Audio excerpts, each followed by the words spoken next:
ഒന്ന് വേറെ തന്നെയാണല്ലോ. അപ്പോൾ ഇങ്ങനെ കുറേ സാധനങ്ങൾ എടുത്തതിന് ശേഷം നമ്മളിതെല്ലാം കൂടെ കാച്ചി കുറുക്കിയെടുക്കാൻ പോവുകയാണ് കേട്ടോ. ഇതൊരു 2-3 മണിക്കൂർ പണിയുള്ളതാണ്. അതുപോലെ തന്നെ ഷാമ്പൂവിന് നല്ല രീതിയിൽ പത വരാൻ വേണ്ടിയിട്ട് നമ്മൾ സോപ്പ് കായും ഷിക്കാകായും റീത്ത ഇതൊക്കെ നമ്മൾ മിക്സ് ചെയ്യുന്നുണ്ട്. അത് നല്ല രീതിയിൽ നമുക്ക് പത ഉണ്ടാക്കും. ഈ ലിക്വിഡിന് പോലും നല്ല പത അറിയുന്നുണ്ടല്ലോ, കണ്ടോ?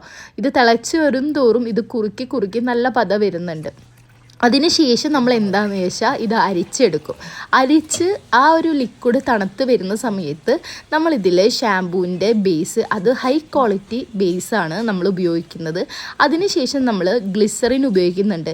ഈ ബേസിനും ഗ്ലിസറിനും അതുപോലെ തന്നെ വൈറ്റമിൻ ഡിക്കും ഒക്കെ തന്നെയും ഒരു നിശ്ചിത കണക്കുണ്ട് കേട്ടോ.